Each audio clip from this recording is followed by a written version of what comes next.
가지들이 빨갛게 익은 채로 논 물에 떠 있는 모습인데요. 연일 40도에 육박하는 폭염이 이어지고 있는 일본에서 포착됐습니다. 햇볕으로 뜨거워진 논물에 민물가지 4마리가 마치 조리된 것처럼 물 위로 둥둥 떠오른 겁니다. 현재 일본의 더위가 얼마나 심각한지 보여주는 사진이죠. 일본 기상청은 지난달 30일 도쿄의 한낮 기온이 36.4도로 6월 기온으로는 기상 관측 기록으로 남아있는 1875년 이후 최고를 기록했다고 밝혔는데요. 현지 방송 NHK는 도쿄에서 폭염으로 지난달 29일 215명의 온열 질환자가 병원으로 이송됐다고 보도했습니다. 지난 밤 사이 너무 더워서 잠 설치신 분들 많으셨죠? 기록적인 밤이었습니다. 최저 기온이 25도 아래로 떨어지지 않는 열대야 현상이 서울과 강릉을 비롯한 전국 30곳에서 나타났는데요. 특히 서울에 6월 열대야가 나타난 건 관측을 시작한 이후 처음이라고 합니다. 먼저 류현준 기자가 취재했습니다. 사상 초유의 6월 열대야가 나타난 오늘 여의도 한강공원. 밤잠을 설친 시민들이 강바람을 찾아 나왔습니다. 어제 무척 더웠죠. 자면서도 무척 덥더라고요. 더워서 2번인가 3번 깼어요. 12시 안으로는 잠을 이룰 수가 없어요. 덥고 그러니까 짜증나잖아요. 샤워도 또 자주 하게 되고. 오늘 아침 서울의 최저 기온은 관측 이후 최고인 25.4도, 강릉의 최저 기온은 28.7도를 기록했습니다. 밤새 열대야가 관측된 지역이 30곳이 넘습니다. 1904년 기상 관측이 시작된 이후 6월 하순에 이렇게 더운 밤이 나타난 건 118년 만에 처음입니다. 기록적인 열대야의 원인은 뜨겁고 습한 남서풍입니다. 남동쪽의 북태평양 고기압과 북서쪽의 저기압이 마치 거대한 펌프처럼 열기와 습기를 끌어올렸습니다. 서해의 수온도 높아 더 많은 수증기가 유입됐습니다. 해수면 온도가 높고 지구온난화 영향도 좀 큰 것 같아요. 들어오는 좀 습기들이 굉장히 좀 높아가지고. 현재 동아시아 지역은 평소보다 많은 수증기로 가득해 기록적인 폭염과 폭우가 이어지고 있습니다. 지난 주말 중국 허베이성은 44.2도, 일본 군마현은 40.1도를 기록해 6월 최고 기온을 경신했습니다. 유럽과 북미 등 세계를 뜨겁게 달구고 있는 극단적인 폭염이 아시아로도 손길을 뻗고 있습니다. MBC 뉴스 류현준입니다. 6월부터 시작된 이 폭염, 정말 잠을 못 잡니다.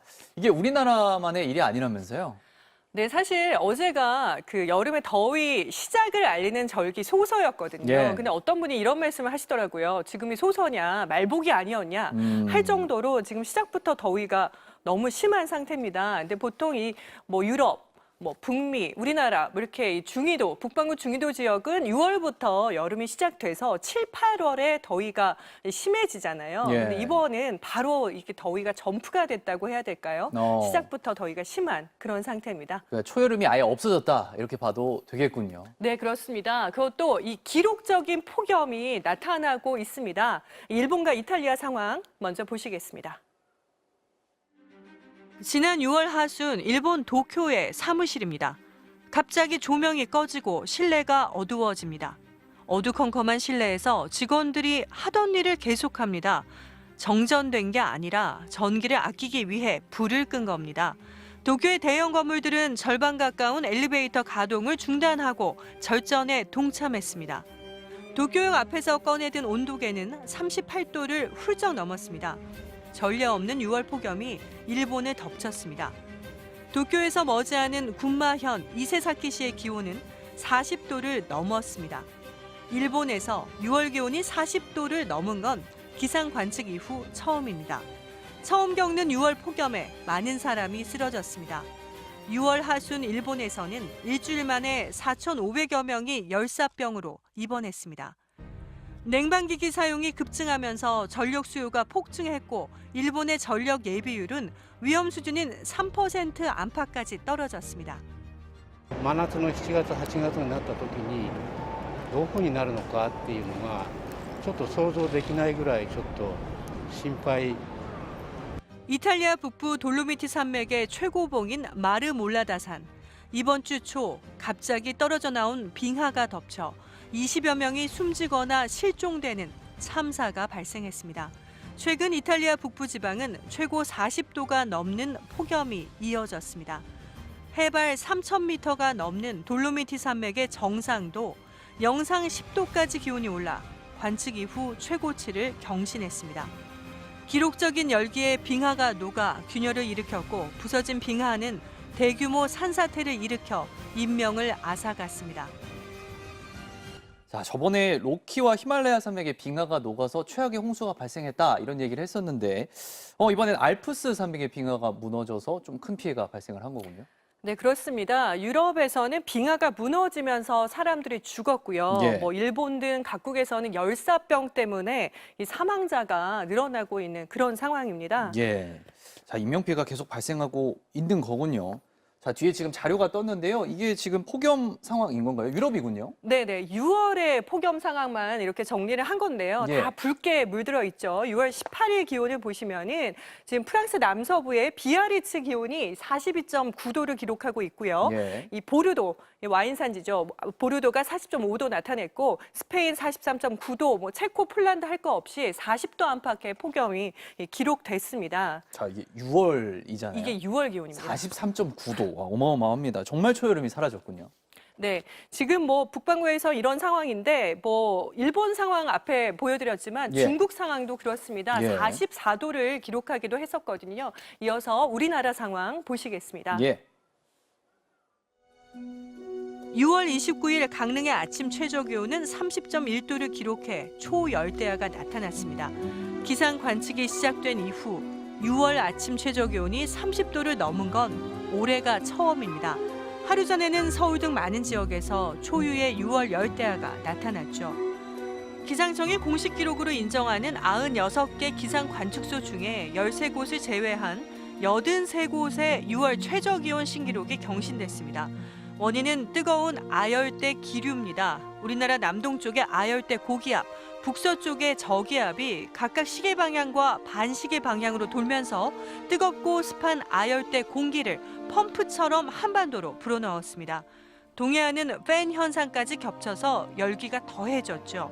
한반도 주변 해역의 수온도 높았습니다. 수온이 높으면 수증기가 더 많이 발생하죠. 상황이 이렇다 보니 마치 온풍기를 틀어놓은 것처럼 뜨거운 열기와 습기가 계속 유입됐습니다. 기상학자들은 올여름 우리나라는 크게 3가지 이유로 폭염이 심해질 가능성이 크다고 보고 있는데요. 첫째, 평년보다 강력한 티베트 고기압입니다. 티베트 고원에 눈이 많이 녹아서 땅이 가열되고 있는데 이 열기가 동아시아의 열동을 강화할 걸로 보입니다. 두 번째는 동태평양의 수온이 평년보다 차가워지는 라니냐 현상입니다. 라니냐는 호주와 인도네시아 등 서태평양 지역에 비구름을 집중시키고 우리나라 부근에서는 북태평양 고기압을 강화해 열기를 더할 것으로 보입니다. 가장 주목할 현상은 기후변화입니다. 기상학자들은 기후변화로 인해 가장 빠르게 변하는 극한 날씨 유형이 폭염이라고 말합니다. As a result of climate change, heat waves are starting earlier. They're becoming more frequent and more severe because of concentrations of greenhouse gases in the atmosphere, which are at record level. 자, 이 영상을 보니까 이 기후변화의 위협이 정말 피부에 와닿습니다. 네, 현장에서 기후변화 취재하면서도 같은 생각을 하게 되거든요. 예. 이번 이탈리아 돌로미토이 빙하 붕괴 사고 직후에 마리오 드라기 이탈리아 총리는요. 이번 사고는 기후 환경 상황의 악화와 관련이 있다고 했고요. 예. 프란치스코 교황도 애도의 뜻을 전했습니다. 교황은 이번 사고를 기후변화가 초래한 비극으로 규정하고 세계는 인간과 자연을 존중하는 새로운 방법을 모색해야 한다고 촉구했습니다. 예. 기후변화와 관련한 끔찍한 전망이 나왔습니다.